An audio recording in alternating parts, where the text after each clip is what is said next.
cas, si on regarde les sondages, et ce depuis des mois et des mois, Emmanuel Macron surnage largement. Le dernier sondage en date le donne, vous le voyez, à 26%.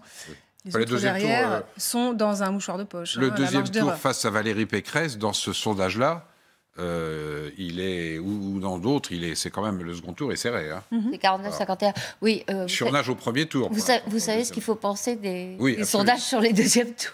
Ouais. Et même sur les premiers, d'ailleurs. Même sur les premiers, mais alors les seconds tours, c'est encore pire. Oui, il surnage.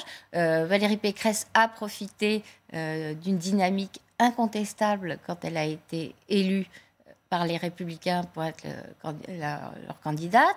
Elle a fait une bonne première séquence où on la voyait s'assurer que ses concurrents malheureux se rassembleraient autour d'elle et même feraient activement campagne pour elle. C'est notamment le cas de Xavier Bertrand, lui qui a été absolument parfait, qui a payé de sa personne. Il n'y a pas eu de période, il ne s'est pas accordé des vacances pour faire le deuil de son ambition. Hein. Il était tout de suite sur le terrain.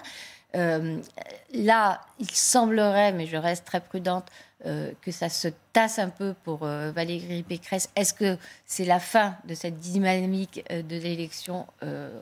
On n'en sait rien. Son problème, c'est qu'Emmanuel Macron n'est pas candidat. Donc les gens, même si ça paraît une évidence pour à peu près la quasi-totalité de la population, sauf quelques macronistes qui s'acharnent à nous dire que pas sûr, il réfléchit. Emmanuel Macron lui-même, d'ailleurs, mercredi dernier. Je ne sais plus quelle est la formule qu'il a employée. Il doit peser des éléments. Enfin, un truc compliqué pour dire qu'il se grattait encore la tête. Ça n'est guère vraisemblable. Mais n'empêche qu'il n'est pas sur le ring. Et pour Valérie Pécresse, c'est un inconvénient. Et la gauche là-dedans, alors on est à un peu plus de 100 jours du premier tour, vous l'avez dit, Patrice. D'abord, pardon, juste sur la date, ce qu'évoquait Judith, sur la date de la candidature. Je crois que ce qui était prévu jusqu'à présent, me semble-t-il, c'était fin janvier, début février. Oui, mais en aucun cas avant. Il y a une date butoir qui est, je crois, le 19 janvier, parce que c'est le jour où il va à Strasbourg devant le Parlement européen, si les conditions sanitaires le permettent, on verra bien, et qu'il fait un discours de présentation de la présidence française de l'Union, et qu'en même temps, il répond aux questions posées par un certain nombre de parlementaires européens. Et on imagine mal qu'il arrive là-bas le 19 janvier en étant candidat. C'est compliqué quand même, le mélange des genres. Je ne serais pas aussi catégorique que vous. A priori. Mais si la situation sanitaire reste ce qu'elle est aujourd'hui, mais on est le 22 décembre, donc je ne sais pas si elle durera avec cette intensité correspondant aux termes utilisés, notamment par Gabriel Attal, un mois et demi, 2 mois, personne n'en sait rien, en tout cas moi le dernier. Ça ne pousse pas à la candidature tant que la situation sanitaire est considérée de manière aussi dramatique par le gouvernement et de manière aussi inquiète par les Français. Je vois mal un président se dépêcher d'annoncer sa candidature. Donc ça, voilà, et comme par ailleurs sa position de non-candidat lui permet tous les conforts, lui permet d'occuper les antennes. Oui, mais en même temps, il ne peut pas répondre aux attaques de ses adversaires. Donc il y a aussi des inconvénients. C'est vrai. Alors, parmi ses adversaires, il y a la gauche, précisément. Oui. Voilà. La parenthèse était un peu longue. Nous sommes donc à un peu plus de 100 jours du premier tour. Et alors, la perspective d'une primaire s'éloigne encore un peu plus ces jours-ci. Ce matin, Yannick Jadot a eu des mots très durs contre le Parti socialiste. Regardez ce qu'il a dit. L'écologie n'est pas soluble dans la gauche. Il y a une vieille gauche qui ne sait plus où elle habite. Moi, mon sujet n'est pas de sauver cette vieille gauche, qu'ils fassent la primaire entre eux. C'est leur problème. Ça veut dire quoi? Que les Verts ça veut dire que la proposition d'Anne Hidalgo d'une primaire avec tous les candidats de différentes nuances de gauche visait à mutualiser le problème du Parti socialiste. Parce qu'en fait, ce n'est que le problème d'Anne Hidalgo.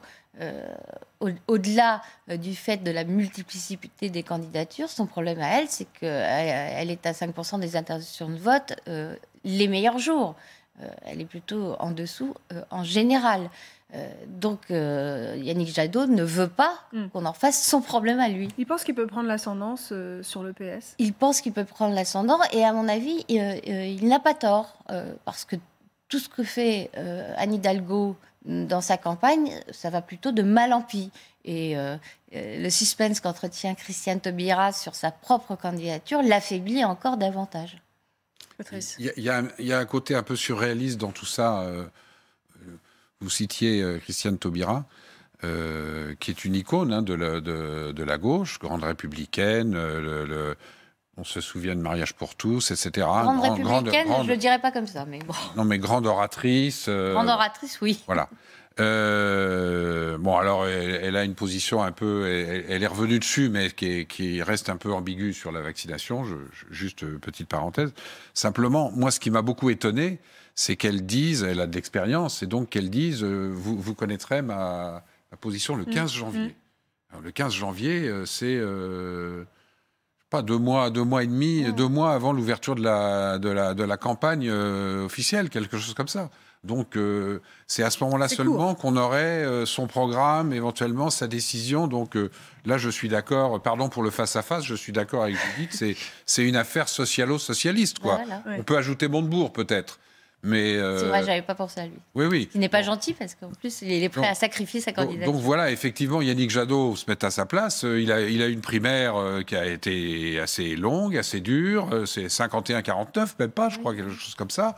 Bon, on comprend qu'il écarte ça et que même ça finisse par l'agacer parce qu'on sent qu'il y a un vrai agacement. Et s'effacer face à un autre, ça n'a du sens que si un candidat est à peu près sûr non, peut-être pas de l'emporter, mais d'avoir de bons scores. Là, c'est pas du tout assuré. Il l'a fait il y a 5 ans et l'expérience n'a pas été très concluante. Oui, et puis comme l'a dit justement Jean-Luc Mélenchon, il y a de vraies divergences de fond qui font que se retirer au profit, comme Anne Hidalgo semble prête à le faire, au profit d'un de ses concurrents de gauche, alors qu'il y a encore quelques semaines, beaucoup de choses les séparaient, et pas sur des questions de l'État, et je pense notamment à La République, mais même chose d'ailleurs s'agissant de Christiane Taubira. J'ai un peu tiqué quand vous l'avez qualifiée de grande républicaine. Pour moi, elle a adhéré à une vision essentialiste de la société,